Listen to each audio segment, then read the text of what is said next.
Fala aí galera, a gente está começando mais um dia, por isso fica comigo nessa meditação.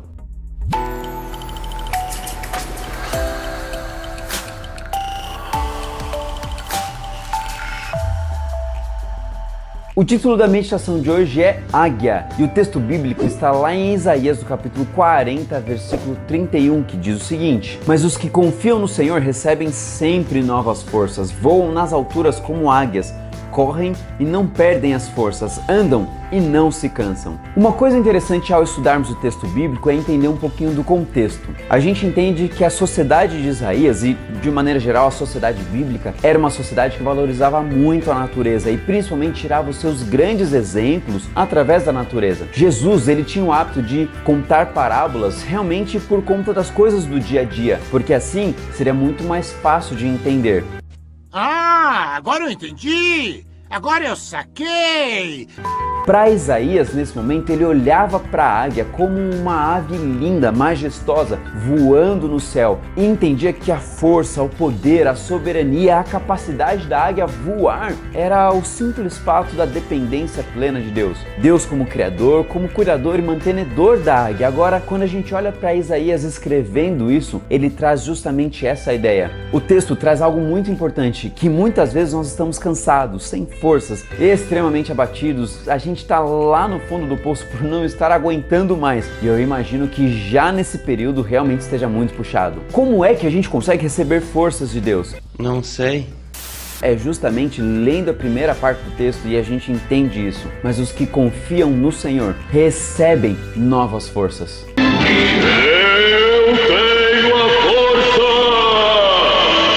Portanto, o segredo da águia é simplesmente depender de Deus. Se a águia, ainda que de uma maneira irracional, depende totalmente de Deus, nós que somos seres pensantes precisamos decidir. E eu espero que você decida confiar nesse Deus plenamente.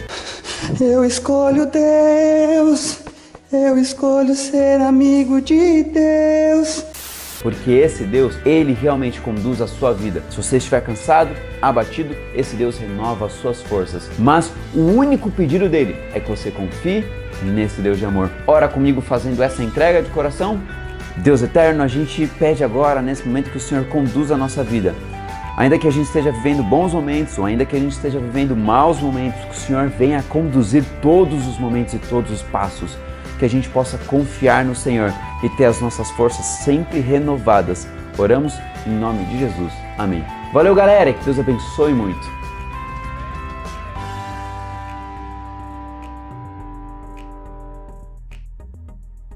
Olá, meus amores! Vamos revisar o que já estudamos sobre verbos, pronomes e substantivos.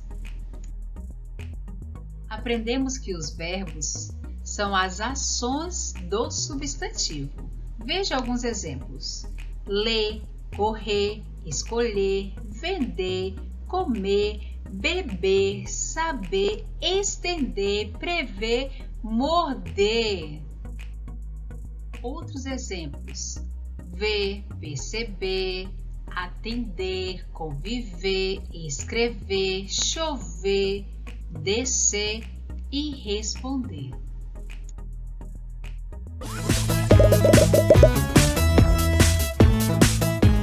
Bom, então você estará interessado em saber que as ações que expressam os verbos indicam um número.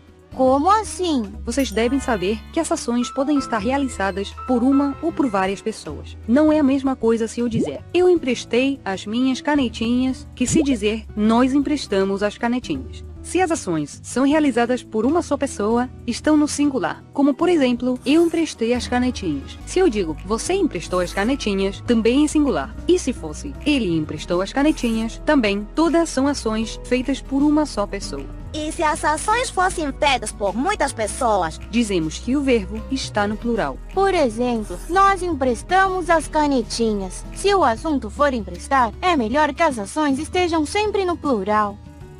Também devem saber que os verbos nos indicam quem faz a ação. Pode ser a primeira pessoa do singular. Por exemplo, eu pulo a corda. Também pode ser a segunda ou terceira pessoa do singular. Você pula a corda ou ele pula a corda. Primeira é a pessoa que fala. Segunda é a que escuta ou a quem se dirige. E terceira é a pessoa de quem se fala. A primeira pessoa do plural é nós, porque somos os que falamos, os que contamos que pulamos. Vocês, aos que falamos, e eles, de quem estamos falando. Sempre devem levar em conta que o verbo tem que ter concordância com o número do substantivo. Se eu dizer elas, o verbo é pulam. Se dizer ele, o verbo é pula. Sempre temos que respeitar o singular e o plural. Eu vou escrever uma frase na lousa e vocês vão me dizer qual é a ação que nela se produz. Ou seja, vão ter que identificar o verbo da oração. Ontem vimos um filme na televisão. Vimos é o verbo. É o que fizemos ontem. Muito bem! E nesta oração, sempre jogo cartas com a minha irmã. Jogo. Essa é fácil porque eu sempre jogo. Mas agora, eu quero que vocês me digam o nome desses verbos que encontraram nessa oração. Para nomear o verbo, usamos o infinitivo. Os infinitivos terminam em ar, er ou ir. Isto é como se dizéssemos que o nome de vimos e ver termina em er.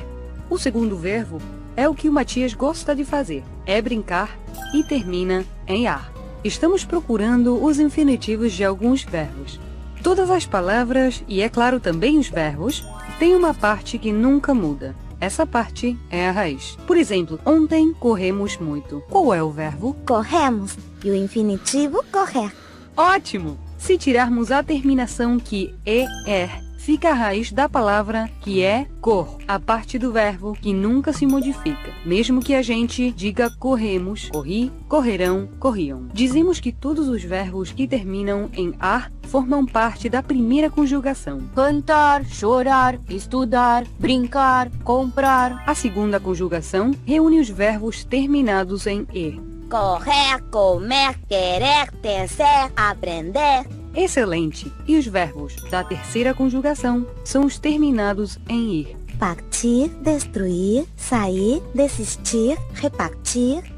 Mas nós, primeira pessoa do plural, estamos com vontade de comer alguma coisa e de pular corda. Bom, então eu, primeira pessoa do singular, dar um tempinho de recreio para vocês.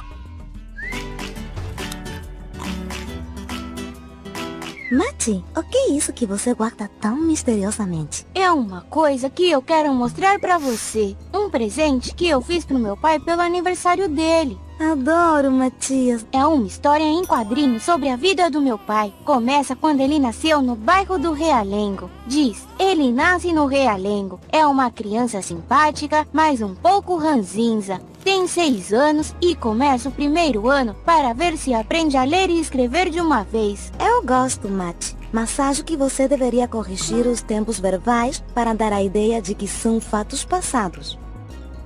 As ações que já passaram têm que estar no passado. As que acontecem agora têm que estar no presente. E as que ainda vão acontecer têm que estar no futuro. Meus parabéns, amigo! Agora vamos falar dos pronomes pessoais do caso reto. Isso, pronomes pessoais são aqueles que ficam no lugar do substantivo, sim, que representam as pessoas do discurso, daquela frase, do texto. Nós temos aqui os pronomes do caso reto no singular. Primeira pessoa, eu. Segunda pessoa, tu. Terceira pessoa, ele ou ela. Agora, no plural. A primeira pessoa é nós. Segunda pessoa, vós. E a terceira pessoa, eles ou elas. O pronome estar no singular quando eu me refiro a uma pessoa. E ele vai estar no plural quando eu me refiro a mais de uma pessoa. Vejamos o exemplo. Lucas e Sandra foram à escola. Lucas e Sandra é um substantivo próprio. No entanto, eu tenho aqui duas pessoas. Eu tenho o Lucas e tenho a Sandra. Então, trocando o substantivo por um pronome, a frase vai ficar: eles foram à escola. Eles é o pronome pessoal do caso reto e está na terceira pessoa do plural, mais de uma pessoa, plural. João Pedro gosta de comida japonesa.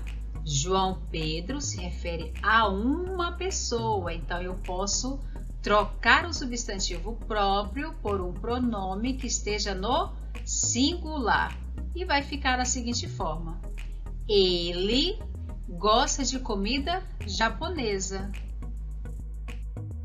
A flor é vermelha. Flor, substantivo comum. E trocando o substantivo pelo pronome, a nossa frase vai ficar da seguinte forma: ela é vermelha. Veja que eu estou me referindo apenas a uma flor. Então, o nosso pronome está no singular, na terceira pessoa do singular. Ela é vermelha. Último exemplo. As mochilas são novas. As mochilas, eu já estou identificando que este substantivo está no plural, são mais de uma mochila. Então, o pronome que eu posso usar é elas. Pronome pessoal do caso reto, elas. E lógico, está na terceira pessoa do plural.